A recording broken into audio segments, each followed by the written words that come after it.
Hi, my name is Bryan Johnson, and you're listening to the Innovation Civilization podcast. Don't Die is the new operating system for politics, economics, ethics, morals, social, and cultural affairs. Don't die individually, don't kill each other, don't kill the planet, align AI with Don't Die. Don't Die is literally the only thing in existence that humans agree upon. Specifically, don't die right now. If I am to orient myself and my mental goals towards Don't Die, what is the best kind of thing I should subscribe to? We all know we will cave to temptation. Don't put ourselves in that situation in the first place. Doing things that shorten one's life and increases the development of disease is insane. Can we develop a algorithm / technology that gets into your head and kills the lower self and all this vulnerabilities? We can design our digital realities. We now have this ability to begin exploring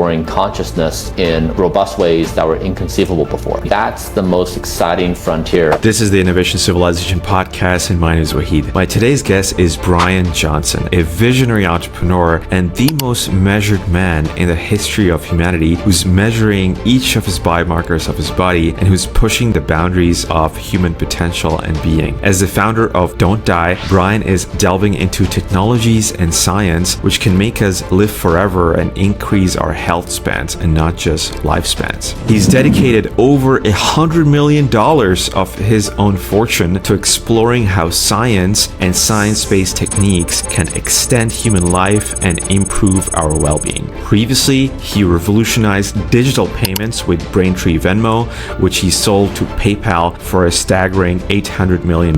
Now, through his groundbreaking initiative, Blueprint, and algorithm, Bryan is on a quest developing an algorithm that takes better care of us than we can do ourselves. I do a lot of episodes, folks, but I genuinely think that if you're in the 25th century, not 21st, and you're listening to this podcast, you're thinking about how important Bryan Johnson work was to the inflection point that humanity is at in the 21st century. Before we begin, folks, the best way to spread the knowledge contained in the show is by rating the show on your podcasting platform of choice. That's the way the most amount of people can know the show and can hear about the show. Now, let's go talk to Bryan Johnson. All right, we are live. Bryan Johnson, welcome to the Innovation Civilization podcast. What a great pleasure to have you here today, sir.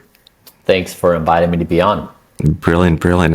Bryan, let's get right to it then. I like jumping into the deep end of the pool. So you mentioned that a radically different future is here and hiding in plain sight. What is this future you're basically referring to? Mm-hmm. Yeah, for context, imagine the night before the atom bomb was demonstrated, or the day before the Wright brothers demonstrated flight, or the day before Chat GPT dropped, where we saw the birth of LLMs. Sure. So in those moments, you're creating models and predictions of the future. Yeah. Practically, like you're imagining what you're going to do for a job and how you might travel and how you're going to spend your leisure time and what risks might be posed in the world and how nation states are going to cooperate. Like all these, we're making millions of assumptions every day about the world. And in those cases, in just a few hours' time, reality was reconstructed. Yeah. Like these things show up. Yeah. And what I think is really the most interesting thing happening on planet Earth right now is the emergence of artificial intelligence. Yeah. And we don't know exactly how it's going to emerge. We don't know in what ways, at what levels of impact. Like it's really a black box situation for us. We don't know. However, when I look at the speed at which it's progressing, I think it's reasonable to contemplate that we are basically on the eve, the night before, some very big changes. Now, maybe not one, maybe like successive changes. Yeah. And so yeah. Go ahead. And do you feel like it's AI you're talking about, or more like the AGI sort of situation, basically general intelligence that we're talking about? Yeah. I'm just saying generally because when you say AGI, it's not a well-defined term, and I don't think people agree on what that actually means. Yeah. And so I'm just saying that if we are trying to make wise observations about reality, Yeah. then we can reduce them into really simple statements that AI is progressing very quickly Yeah. in ways in which we cannot comprehend. Yeah. And the LLMs have basically opened up a world of possibility with thousands of companies now working on these models. Yeah. And that reality is, our world as we know it today is likely going to change in ways that are unimaginable to us. Yeah. That makes sense. I agree with the kind of last conclusion you drew there. Just playing sort of devil's advocate on LLMs that you mentioned there. So a lot of the kind of deep learning, machine learning LLMs right now are basically trained on existing data, right? It's basically, you put in existing data that's their historic data, and then you're basically training on it. I agree that there's less manual labeling that goes on there, but it's still kind of based on existing data, right? And the analogy is that if you basically ask an LLM, should Galileo be, hanged, it would say yes, basically, right? So it is very much like it's just extrapolating whatever human thinking exists, just a little bit, basically. So what do you kind of say to that? That it's just extrapolating the current thinking versus doing the zero thinking that we'll come to, right? Yeah. For clarity of insight, for me, in this kind of question, I have to transport myself in time to the 25th century. I have to look, and basically, I need to view this moment over a time span of 10 years or 50 years or 100 years. It's quite a long horizon. Okay. Yeah. Because like if you say this thing and like if you jump into the nuances of exactly what you said, you're going to have endless debate on like what it can do and what it can't do. But it still ignores the fact that at no time in history have humans been able to anticipate these changes that no one could see, right? I mean, by definition, that's what we're talking about. So the probability that things will happen that we can't anticipate is probably higher than it ever has been in existence. Because you have more systems of intelligence working on discovery than ever have been. So the probabilities of these zeroth principle, zeroth order insights is extremely high. And so that's what I'm saying. It's if I'm a betting man and I'm looking at probabilities, I'm betting the world is going to change beyond recognition as the highest probability of potential outcomes over some time horizon. Oh yeah, for sure. Like, if you're talking about 25th century, obviously, there's going to be so much change. And there is the concept of technology S curves, right? I'm sure you're aware of it, right? So the S curves used to be quite, slow, basically, horizontally. But right now, if you see the adoption of, say, like even ChatGPT, right, 0 to 1 billion, it's just like so fast, like so steep, right? And the tech discontinuity is also happening at a more rapid pace, right? So all that goes to show that that's true, that technology is changing at breakneck speed in a lot of ways, right? And I guess I'm not even saying, to be clear, what technology exists in the 25th century. I'm saying, how does the 25th century view this moment? Now, so in the same way, we would look back on the 15th century or at the beginning of the printing press. We look at the launch of the printing press through the lens of understanding what happened over hundreds of years. Whereas the first day the printing press shows up on the scene, people are going to make all kinds of speculations about, can it scale? Will it create problems? Will it topple governments? Like, they're very focused on the present moment of that context. I see. Whereas we have this really smooth understanding. So what I'm trying to say is I'm trying to tease out what is the wisdom the 25th century sees in this moment that we can't see because we're so buried in the present. And that's what I'm trying to say. And so that's my objective is entirely about trying to pull from that the insight so it actually be practically useful to us in this moment. It is very true. Like, and I think it was Steve Jobs who mentioned you can only connect the dots looking backwards, right? Retrospectively looking at something, you realize, oh, this was the inflection point, X, Y, Z sort of happened, right? How do you kind of train yourself to do that? Like, are you always thinking like a 25th century being, or like in your day to day, or is it just too much exaggeration? You're not doing that? I do. I live almost entirely in the future. Wow. Okay. Okay. So your head is basically always up there, and then you're coming down sometimes to meet us Yeah. down here. Yeah. Well, I mean, like it's the result of this long, windy road where, Yeah. like, when I grew up in this religion, Okay. and Yeah, you were Mormon before, right? Just for yeah. listeners. Yeah. Yeah. And when you're in that religion, you're taught that this is the one reality that's true. Yeah. Like all other realities are false. And then I went through depression where my mind was like, hey, you should kill yourself. Right. So and then I learned about behavioral economics, where like I have 188 or more cognitive biases.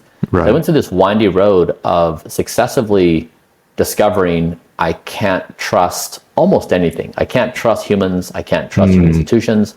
I can't trust my own mind. I can't trust my own judgment. I don't know what to trust. And so there are, of course, some ways to create higher models of trust in like physics and math, but like there's a very nuanced way to think about reality. Yeah. And to realize that most of my knee-jerk reactions are not correct. And so basically I've just been on this path my entire life of trying to peel back the next layer of the onion of how whatever view I have of this moment is skewed in some way. And so I'm trying to tease out wisdom. And so, doing thought experiments from the future has been a trick I've been playing for the past few years. Yeah. It has helped me try to tease wisdom out that otherwise I just have found pretty difficult to muster if I am only in this moment. And I believe in my own brain, and I believe in like people and stuff like that. So Yeah. The issue is trust is quite an interesting one. So are you saying that you trust the science now, basically? The biomarkers you put in your body and the data that comes out, that's your sort of source of truth, which is objective? Yeah, I mean, of the competing things I could trust, the data is compelling, although it's not always correct. Like data can be misleading. Yes. And we definitely are in a state or in the early days of rejuvenation, of longevity. Yes. And so we're very humble as a team about what we do know and don't know. Yeah. Because I was going to ask you this question, right? And a lot of your listeners sort of sent this question to me when I was surveying for questions that, how do you have so much trust in the data that you're getting? Because, science always follows one funeral at a time. I think you mentioned that as well, right? Yeah. So you've always got that black swan fallacy where, before Australia was invented, everyone thought black swans couldn't exist, right? And then a new source of data comes up, then you change the entire hypotheses, right? So how do you kind of contemplate on that and kind of, think about, okay, whatever I'm mentioning, okay, this food, you're super veggie, right? It sort of works right now, but it might be so different in the future, basically, right? Yeah, it's okay, so you could just use the Churchill quote. You could say, data is the worst kind of thing to trust, except for everything else. Okay, I think I've got a similar quote on democracy. I forgot who it was, but yeah, okay, fair. I mean, if you evaluate what tools do you have to determine legitimacy of a given thing, you listen to Antidote, you can pay attention to your subjective feelings, you can read Reddit forums, there's all kinds of ways to try to get to truth. And data is a competitor for really helpful information. Okay. Yeah, that makes sense, really. I wanted to ask you, so you basically put out a lot of protocols on sort of how to push the boundary, right, of rejuvenation science and anti-aging. On a philosophical level, I think you mentioned in your book, Zeroism, that you don't actually fear death. So what is the exact reason you want to live forever? Yeah. I mean, so first, I don't trust my mind to answer this question. Okay. Wow, very credible. Okay. I mean, I'm just going to stitch words together.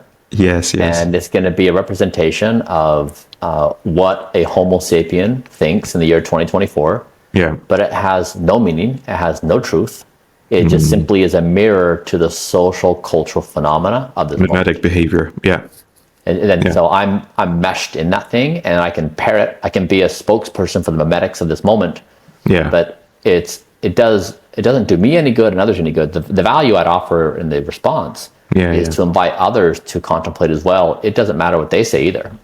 And so that's my entire my belief in this moment, and this is going to sound extreme, is that our thoughts are no longer useful to build the future. Interesting. Now that's it's an extreme statement, but it's going to basically, I think we're tapering off. We're seeing that algorithms are becoming increasingly good at many things we care about, and they're on a trajectory to become better at almost everything we humans do. At some point in time, I have to imagine an algorithm is going to be better at being me than I am. In every way, shape, or form, like creativity, knowledge acquisition, behavior, like everything. And so, if that's an inevitability on some time scale, I don't want to fight that. I want to embrace it and say, all right, what's the new game we play? Yeah. And then how did you come to that realization that you can't trust your own mind, and or humanity has reached that cognitive limitation I think you talked about, right? Why did you come to that? Yeah. I mean, it's the convergence of two things. One is computational systems have inherent advantages over us humans. Like if I want to navigate to a given place, it's just the algorithm is better. It knows traffic, it knows flows, it knows accidents. There's no way I can get access to that information. And the same is going to be true for my health. When we have systems measuring thousands of biomarkers in my body at any given moment, it's going to know better what I need than I do. I can't just say, what am I in the mood for? I can't compete with that computational system. And then when you take more practical things like, who should I partner with? Like, who should I marry? At some point, it's going to know me better than I know myself.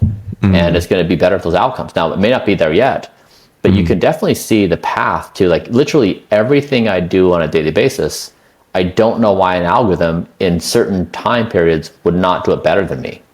And so that's like layer one. Layer two is it really takes a minute to fully understand how immersed we all are in the cultural memetics of this moment.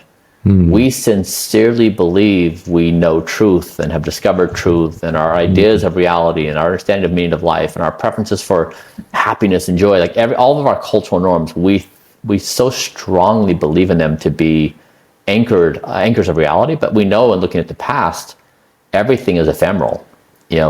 What we do today and how we think is just going to be a part of history, and something else will emerge in its place.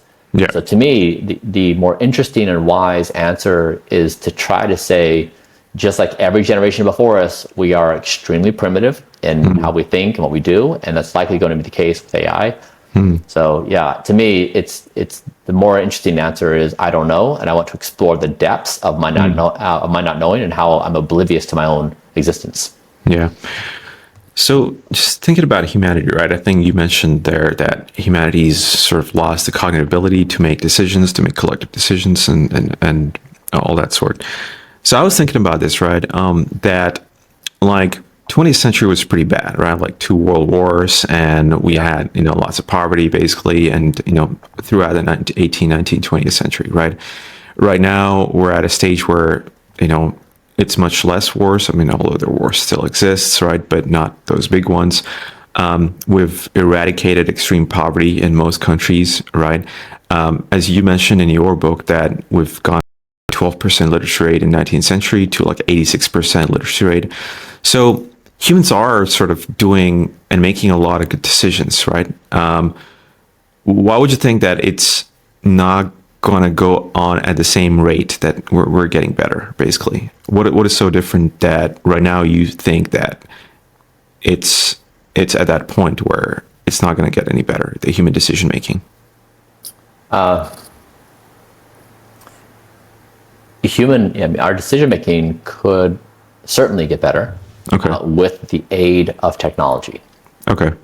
But if you look at the human condition, we're basically unchanged for thousands of years.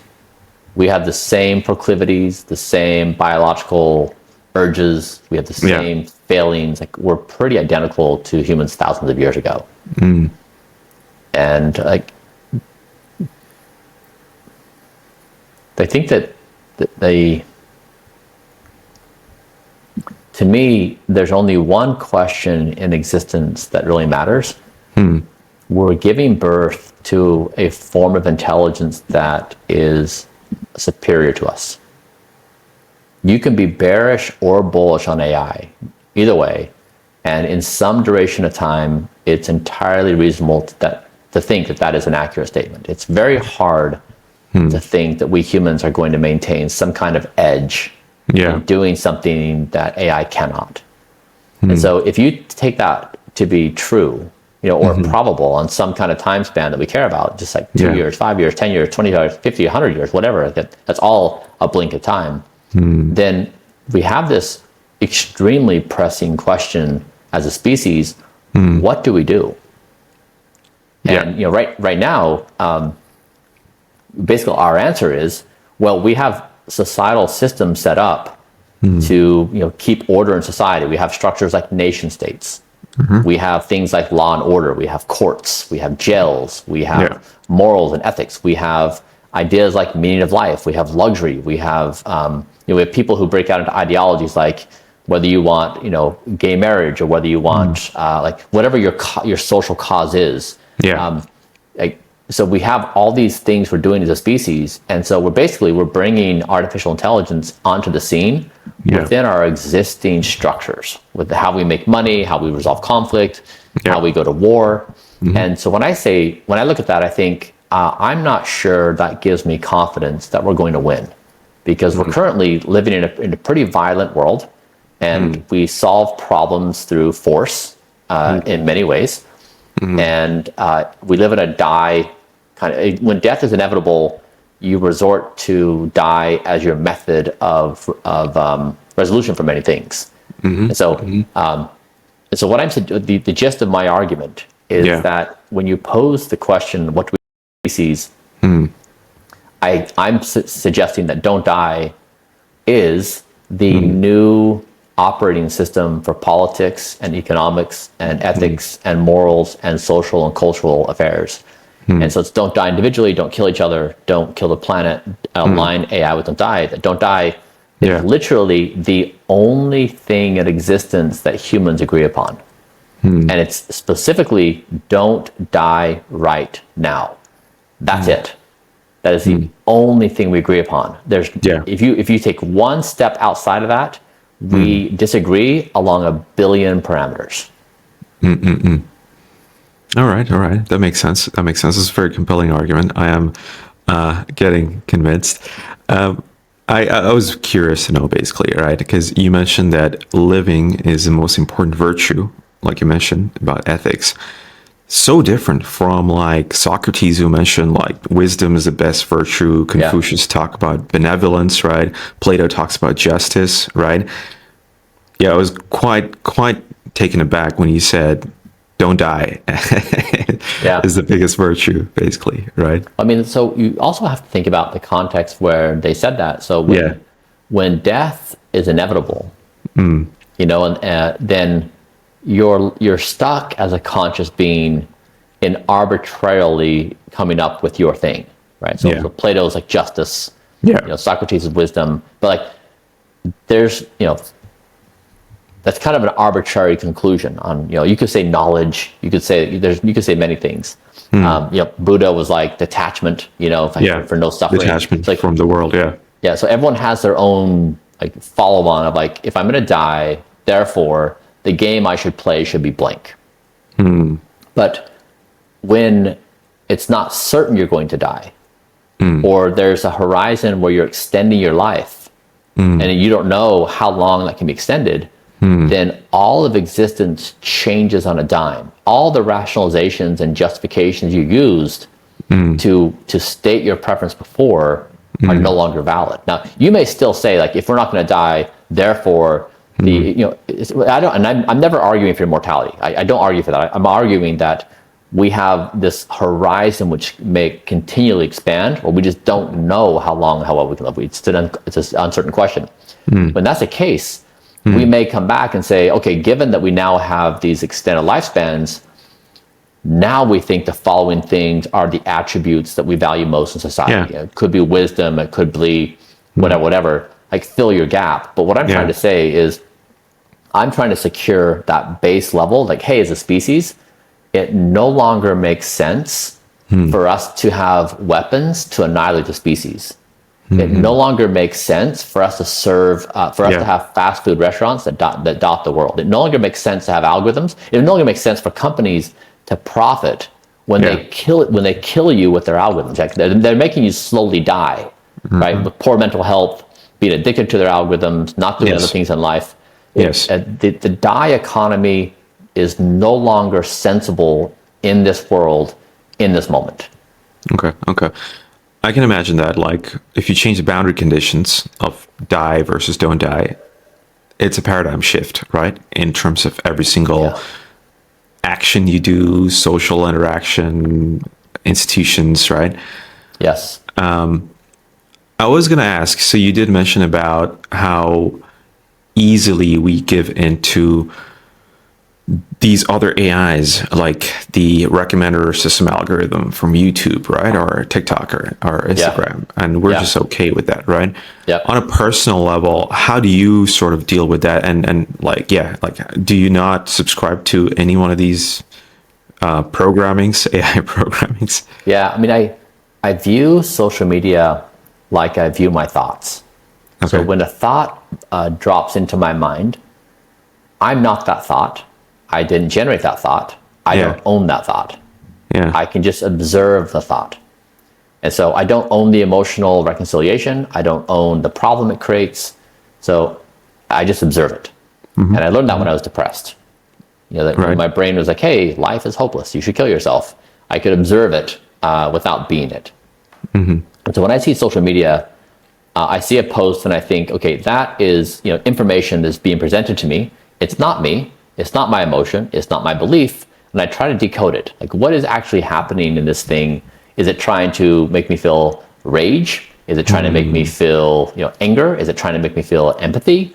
I'm trying to decode, like, what is the algorithm trying to get me to do in this moment? Now, people like on social media, everyone's playing a viral game. They want their stuff. That's how the algorithm works. They want their stuff to be seen. And so they take various emotional and intellectual tactics to do that. For sure. And so I'm trying to decode, like, what is that? So instead of being wrapped up in it, just like my own thoughts, I want to observe it and detach from it. Okay. But if social media is thought experiment, right? If social media was to align to don't die, right? How that cause a change in the algorithms for you? So I'm building this. We're building a don't die community. A competitor to Instagram and X and TikTok. Okay. And so we're going to trial a feature where your wearables stream data into your social feed. So it's your body posting, not your mind. And you're not curating it. Like, you can't just be like, I'm so amazing, look at this. Like, you have like everything shown. And so we're going to trial that you have a don't die score on display. And so your life choices related to die and don't die are on display for others to see. Okay. And so that gives like a radical honesty, because your body is speaking and not your sort of manipulative mind, right? Who's trying to manipulate other people, right? So direct to source. That's cool. That's pretty cool, actually. I was going to say, like, I was quite interested when you mentioned about the evening Bryan versus the morning Bryan. I almost thought of myself as well. Like, a lot of times, all of us go through that, evening Bryan. We're kind of disgusted at ourselves. Look, so I was wondering, like, what's your thoughts on, do you feel like humans are inherently sort of bad, and that's the sort of Hobbesian view, or do you think that humans are kind of actually good, and that's what's like Rousseau's noble savage view, and evening Bryan sometimes just takes over our programming, basically, right? It's an aberration. So have you ever thought of that? Yeah, I mean, this kind of question reminds me of Sapolsky's book Determined, Okay. where he wrote this 300-page book, or whatever number of pages it is, on free will. Okay. And he dissects the problem from multiple angles, from an anthropologist and neuroscience and quantum and he basically says you can't understand the question of free will unless you look at it through these various frames, because everyone, like a neuroscientist, is going to frame free will through a narrow frame of neuroscience, but they're not going to contemplate these other variables. Sure. And so I would imagine if I'm listening to this podcast and you pose a question about my general views, if I whip up some word construction of an oversimplification of like, I believe humans are good, or I believe humans are bad, or I believe, it's such a gross misuse of intelligence, because the question is so complicated in terms like we're tackling dozens of topics all at once, and so, but then to listeners, of course, that's to some that's disappointing because they're like, I just want an answer. Humans are good or bad. Yeah. I'll say this just as an observation. Yeah.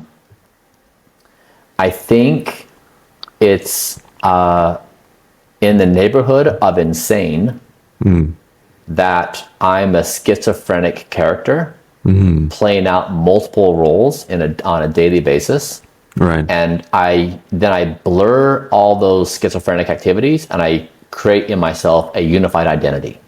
Yeah. And so like when 7 p.m. comes, like a different version of Bryan exists than right now when you and I are talking. He has different biochemical states. He has different desires. Yeah. He has Even today. Temperament. Even today. Totally. Okay. Yeah. Okay. Yeah. He's I mean, like, my biochemical states are different. Like my melatonin is being produced for sleep in prep. My blood glucose is different. My hormones are different. Like, you're a different biochemical being at every second of the day, and you move on circadian rhythms. Yeah. And so like you're literally like hundreds of different kinds of persons, and that changes according to how you slept, what you ate, your environmental circumstances, your lighting environment, like all these variables. And so we're so many different versions of ourselves, but yet we just blur the whole thing and say, like, nope, I'm just Bryan across all these variables. But really, I'm entirely different people in those circumstances. And I will, like, there was this this study that Dan really did like a long time ago. He had people masturbate. In two situations. One is, so he asked them before they masturbate. He said, "Would you ever consider having sex with an animal? Would you ever? You know what I'm talking about? Yeah. Would you ever consider bestiality? Right? Sure. And so like as you might imagine, the majority of the participants were like, "Yeah, bestiality is not in my thing." Yeah. And then he had them masturbate, and he posed the question while they were masturbating: "Would you ever consider bestiality?" And some number of participants said yes. Yeah. Wow. Exactly. And so like there's examples like that where like you literally become the unthinkable thing you thought you would never be in some kind of aroused moment. And that is true for all of us. And so to me, this is one of the coolest things I try to solve for in my project, is to say like, yes, I am different versions of this of this person, Bryan.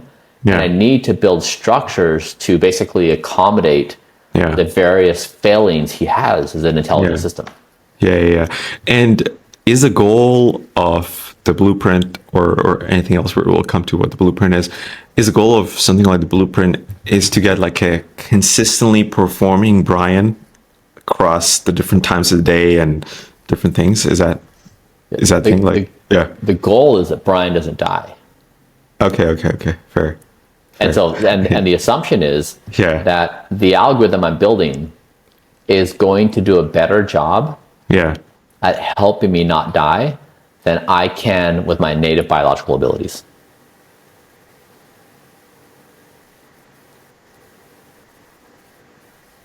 book, right?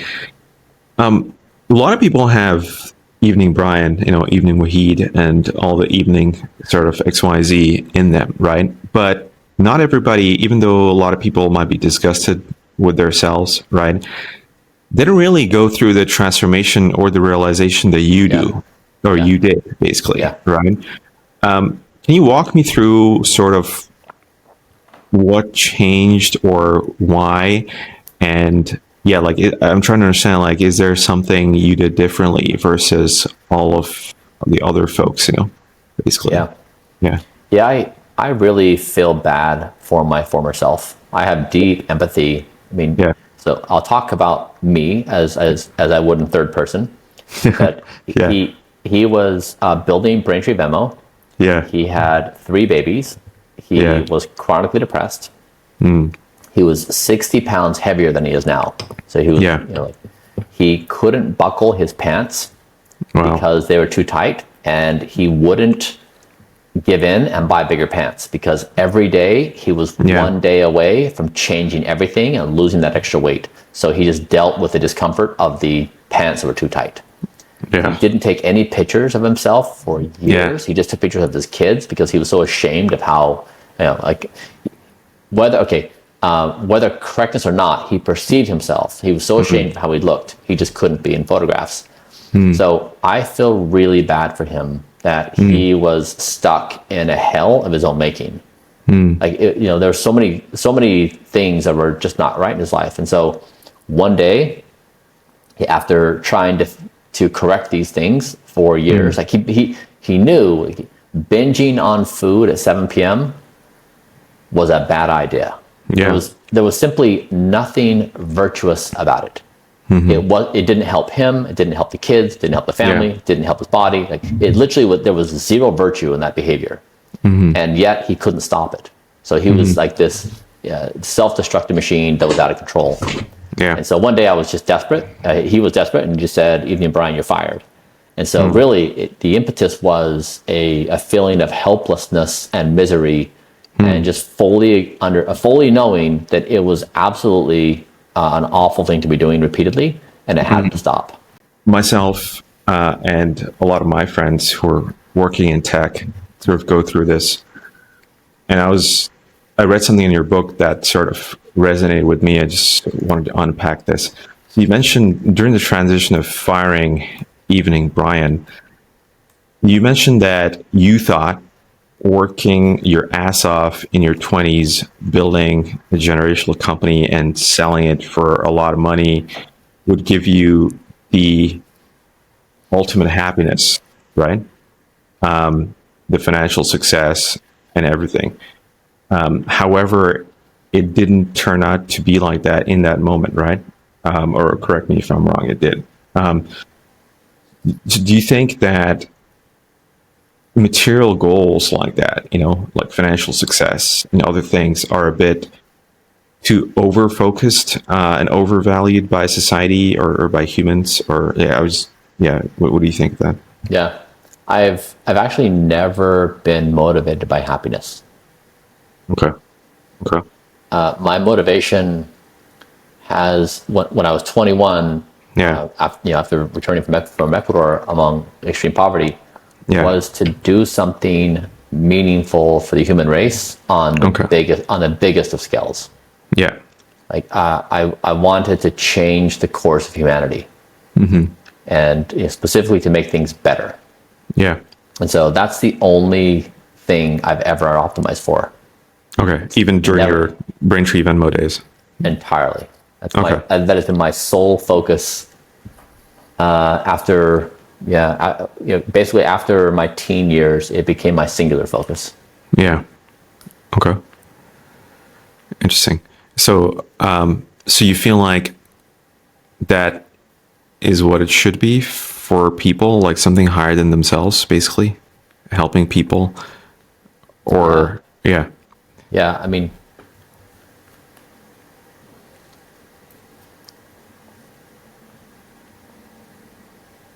I really don't, I wouldn't prescribe anything to anyone. If I was in conversation with them, I would explore it with them, like what they care about and why. but I wouldn't say that my approach to existence should be emulated by anyone. Like, it's just, this is what makes sense in reality to me. It's what I find motivating. Yeah. But others are very different than me, and so I wouldn't want to superimpose. The reason I ask is because if we're trying to optimize for don't die, there is a mental orientation aspect to it as well that you want to optimize for, right? Like, are you oriented towards material gains, or are you oriented towards a higher purpose, or helping people, or what it is, right? So for me, I'm just trying to understand, like, if I am to orient myself and my mental goals towards don't die, what is the best kind of thing I should subscribe to, basically, right? Or best way of thinking. Yeah. I mean, there's a few possible paths. One is because you don't want to die because the path to death sucks. Yeah. You know, like, being depressed is not pleasant.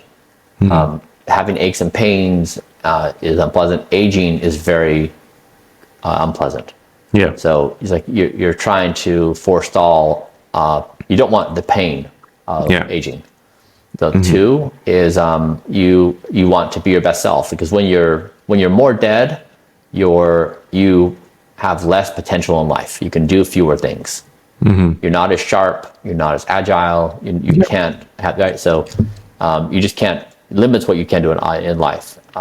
Three is, if you believe that the future could be better than the present, then you want to buy the option of being able to participate in the future.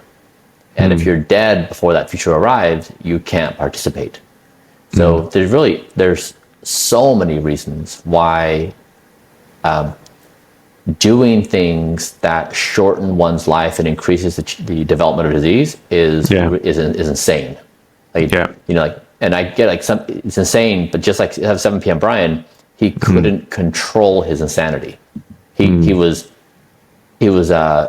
creating massive biological damage by overeating every night. Yeah. And he couldn't stop himself. So this is the conundrum of being human. But there's so many motivations. There's so many ways to approach don't die. Yeah. That makes sense, really. I was also wondering, in terms of how you think about the idea of living a little, right? I think you talked about that, right? And I've always been a subscriber to Stoicism and Hellenistic sort of philosophies, right? And I read a lot of, still read a lot of Marcus Aurelius, and stuff like that, right? Yeah. So for me, the way to suffocate the evening Wahid was basically Stoicism, right? And kind of like what Buddha used to say, that, if you are indifferent to the world, and whether it be pain or pleasure, then you're free from the slavishness of the desires. So you're no longer a slave to your desires, right? Yeah.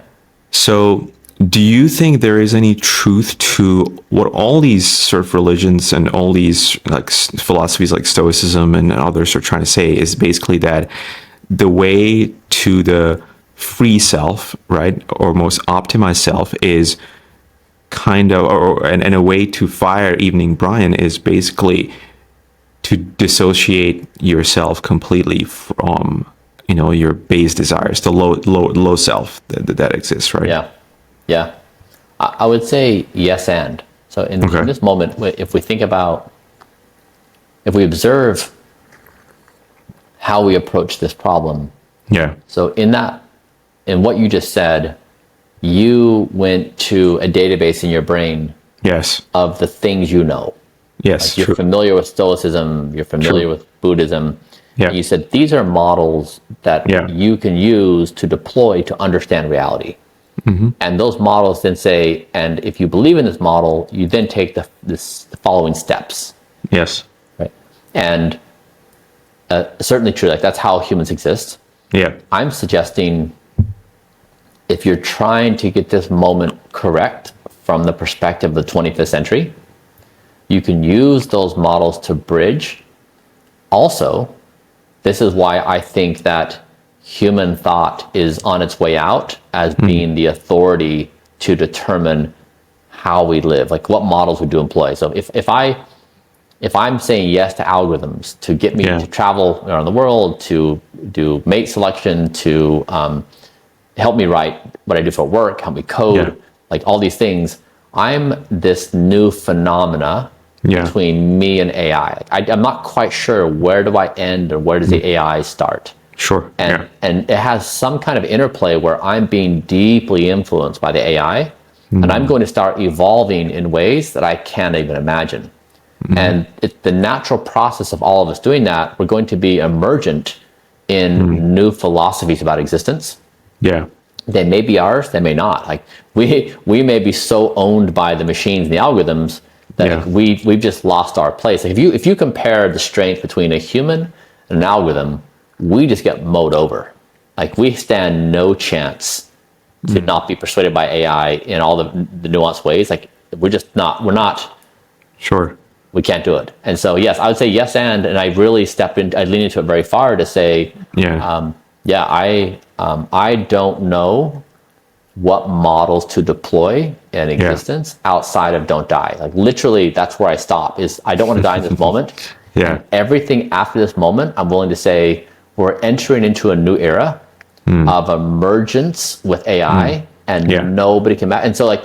This, when I say this, it causes people so much consternation. So they're like, but people need things to aspire to. They need big goals. They need, and I get it. And I think I hang out on this point because I think it's educational and I think it's character building to actually be able to stop and to say, actually, if we're trying to make the accurate statement, not what we want to know or want to hear, the accurate statement is we probably don't know much more than we don't want to die in this moment. And everything beyond that, we're just filling the air with words to soothe ourselves that we don't really know. True. I agree. The only reason I asked you that question is because alignment towards don't die means firing Evening Bryan, right? Who has the lower sort of self and gives in to the temporary and short-term pleasures, right? Yes. And it seems to me that Stoicism and other sort of adjacent ideologies give us a framework, a model, like you mentioned, right? Which seems like how to control those things, right? For me, I'm trying to extend my thinking as well into the future, where can we develop a algorithm / technology that sort of gets into your head and kills the lower self and all this kind of vulnerabilities, basically all the bugs in the system that makes you susceptible to giving into your temporary pleasures, which give huge biological consequences, negative biological consequence, right? So I'm trying to think that way, that okay, cool, can we develop a technology that solves the problem for us, of the lower desires, right? Yeah, that's what I think is the coolest question in existence is like we've been exploring the physical world for quite some time. We've been exploring, down to quarks and all the way out to the edge of, to the universe. We've been exploring all kinds of realms, and there are ways to explore consciousness, in meditation, in psychedelics, in therapy. Like you're trying to like become familiarized with yourself and how you think. And now we have this emergence where we can program biology. We can take pills, or we can take plant medicines or whatever. We can control our inputs, our sensory mechanisms, like with algorithms. We can design our digital realities. So we now have this ability to begin exploring consciousness in robust ways that were inconceivable before. And so to me, that's the most exciting frontier. I know, to me, like a lot of people, of course, look at the stars and they're like, let's go there. I think looking behind the eyes is the coolest frontier to explore. Yeah. It's like the most promising and highest yielding, I think, for us. Yeah. It's also the most unexplored one, right? Because I think different organs of the body, like I think it's super advanced our understandings, but the brain and the consciousness, right?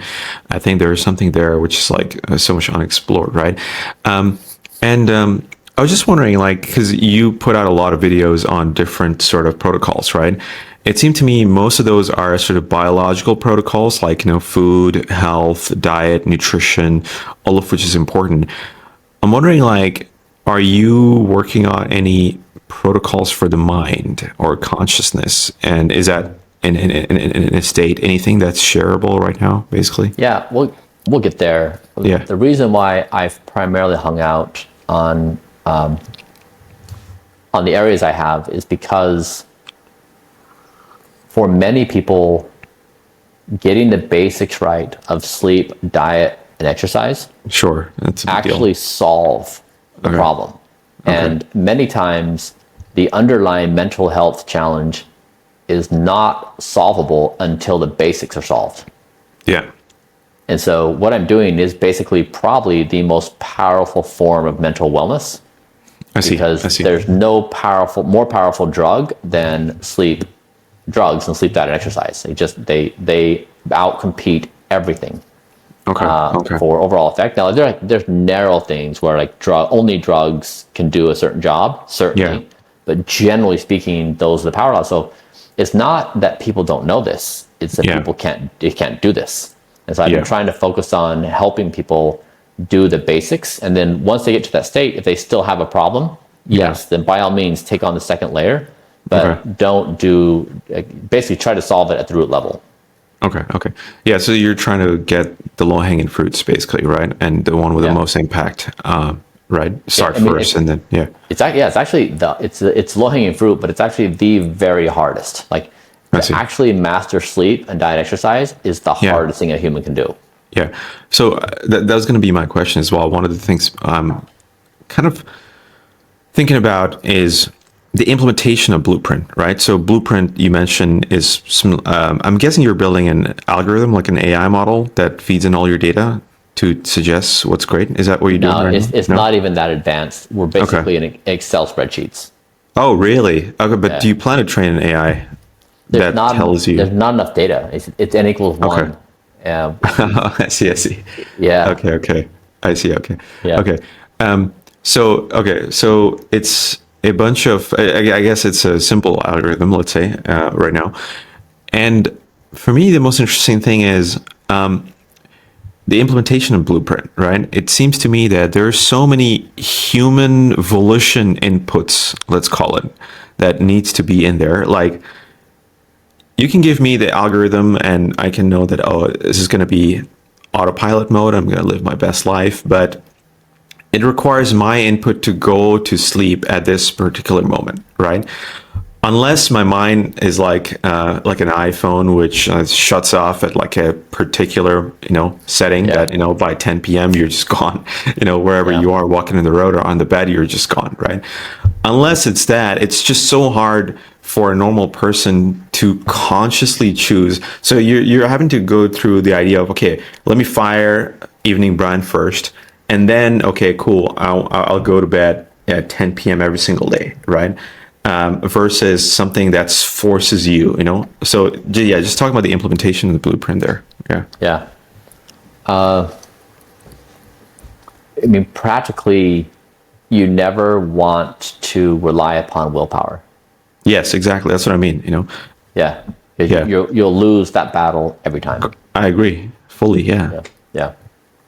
So Blueprint is entirely about building systems that put you on autopilot so you can build your autonomous self. It's an observation to say, we all know we will cave to temptation. Yes. So don't put ourselves in that situation in the first place. And so therefore, in order to do that, you kind of need to put your life on autopilot, which just means these decisions are made for me. Yeah. Which that means the algorithm is going to be better at you than doing the job. Yes. So you can get through, and everyone fully acknowledges this, right? But then, like, the majority of people are going to be like, but I I don't know if I don't have my autonomy, and if I can't act spontaneously, if I can't just grab a drink with a friend, or I can't eat pizza, like I don't know what it means to be human. Like they panic. It's like their entire reality is upended, and if they can't have that drink or piece of pizza, they don't know why they should exist. And so it destroys their reality. Yes. I've had this conversation like thousands of times. Yeah. And it's so predictable, the emotions that people have, the arguments they make, that they're entirely irrational. Like none of it withstands even like the basic level of scrutiny. Like everyone knows these things, don't enduringly cause happiness. And they also realize, whether they believe it or whether they understand it or not, that other versions of life produce equal, if not greater, happiness. It's just they lock in, and they just want to shut it down so badly because they're so threatened that they can't have their vices. And so some people can never see it, some people can, but like we all intuitively know that, no one's ever complained about feeling healthy. Yeah. That's true. Yeah, that is true. I guess where people take offense is that they feel like they lose agency and almost go to like a vegetative robot sort of state where you're just, delegating decision making to an algorithm or something like that, right? So and so the humorous thing is, little do they know that's them already. Right? Like the majority of our daily actions are unthinking actions. That's true. They are run by algorithms today. And so it's like it's an unawareness that they are already the thing they're trying to say they're not. That's true. So what all Blueprint does is switches you from some shitty algorithms, right, that taints you, to a much better algorithm, right? Yeah. That's optimized for you. Yeah, I mean, it's like once you get past the emotional knee-jerk reaction and the rebellion of the person, like throwing a fit on the ground. Yeah. You're implementing basic life rules to do what. Yeah, it's like we all know these things are the right decisions. Yes. It's interesting to me because I thought religion, historically is what that is, right? Which is that it's a bunch of rules, or protocols you sort of follow unquestionably, right? Yeah. And it's sort of verified by the fact that, obviously, if you believe in the existence of God, that it's revelation driven, right? I thought that was the whole kind of idea as well, that these are simple rules, right? You sort of follow them. You don't know any better, right? So follow these rules. Yes. Yeah. Exactly. And it's like such a simple concept, and it's like Yeah. And it's like, even though we know these rules, we know we can't obey these rules. And we know when we don't obey these rules, like you may have some temporary pleasure, but the cost of that pleasure is so some people may, like if you're in your early 20s, you'd be like, I can go out and drink all night, have an amazing time with my friends, come in at 4 a.m. and be up at 7 a.m. and go for a workout. Like I feel fine. Now, like maybe their biological systems actually support that, right? And so they're like, I'm great, I can do it. But there's this hidden cost of like how much biological damage do they do?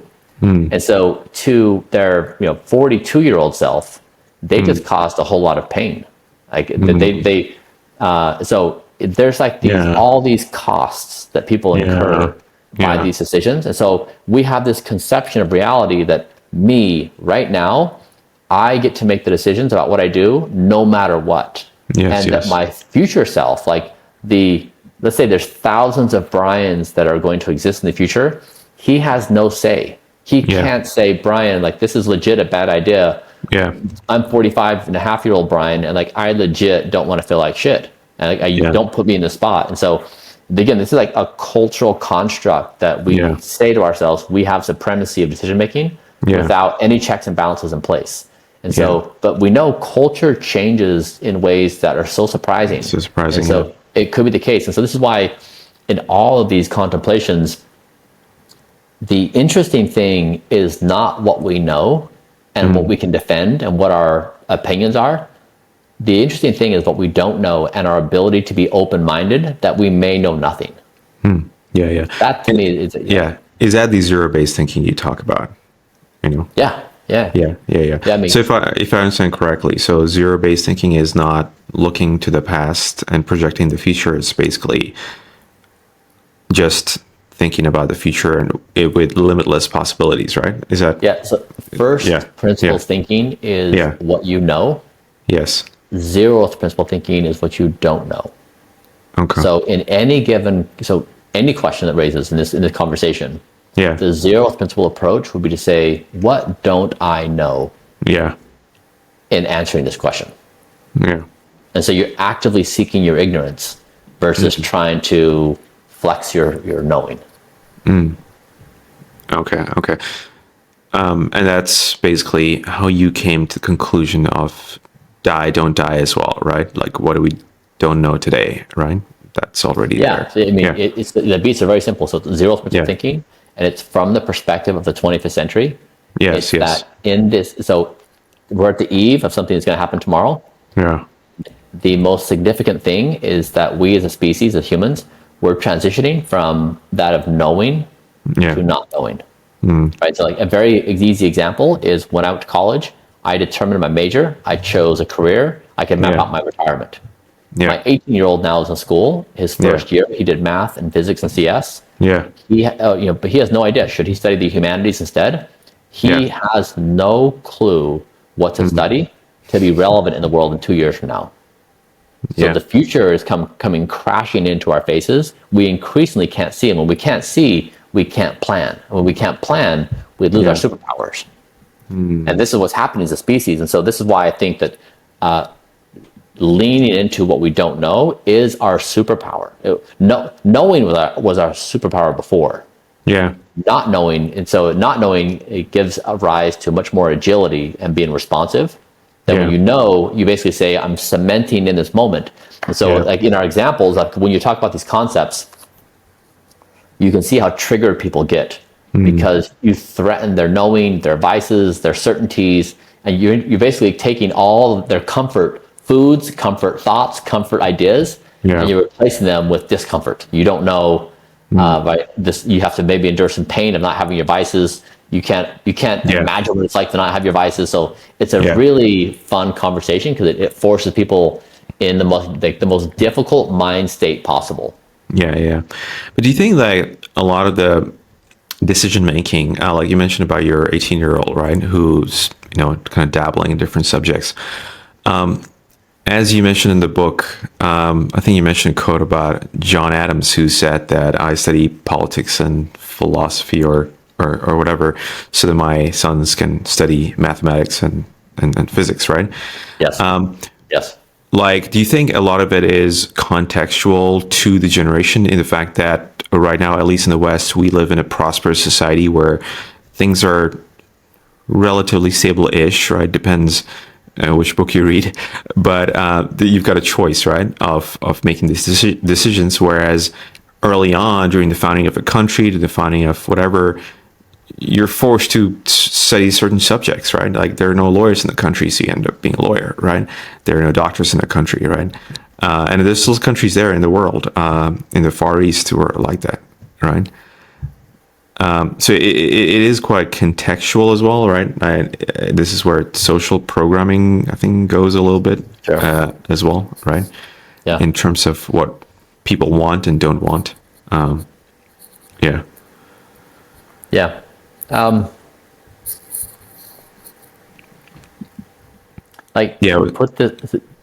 Put this entire thing in context. Yeah. Like we just need an example. Like, so let's imagine we're hanging out with a caveman, Homo erectus, 1 million years ago. And we pose the question to Homo erectus, tell us about the future of the species. They know nothing about our modern world. There's no way they can even conjure up the imagination. If they were to write a sci-fi model, or sci-fi novel, right, in their version of whatever they're doing to document. I mean, I don't think they can write anything, but like they just don't have the capacity. And so it doesn't dawn on us that Yeah. we may be Homo erectus in this moment. Like that's Yeah. the level of primitiveness relative to the future that we are. Yeah. And it just never occurs to us that we may literally be that. Fair. That makes sense, really. That makes sense. Let's switch to a bit more on the implementation side. I'm actually surprised that you're not training an AI model with all your data, mainly because I thought that the future or like a product blueprint would be something like an agentic thing where it's like a better version of Siri, right? Like it's taking all your inputs, bodily inputs, putting it on whatever screen, whether it be your iPhone or your kind of spatial reality, right? And then sort of telling you, hey, do this, right? Or do that, or these are your scores and you should do this. Did you eat your super veggie today? Yeah. So that kind of thing, right? So I was wondering, like, is that in the roadmap or like? We are building that. Yeah. Okay. Yeah. Thanks, Bryan. I mean, I had a few more questions, but I guess we can wrap it up for next time. Yeah. Enjoyed the conversation. Do you? Yeah. Do you feel like you do you align with Don't Die? Yes, I do align with Dunda. Actually, I read your book like 3 times. The zeroism. Listen to it, right? And I have started implementing a few of those things. Like make my super veggie. So yeah, no, it was a great conversation, Bryan. Thanks so much. I mean, we could have gone on for another hour. Basically, I had tons of questions, but no, I hope that your sort of work remains very useful to civilization, and the zero-based thinking really got me thinking in terms of a lot of the decisions I'm making day to day, right? Yes, so, exactly. Yeah, brilliant. Cool. Thanks, Bryan, for being on the podcast, and all the best. Yeah. Thanks for having me. Yeah, thank you.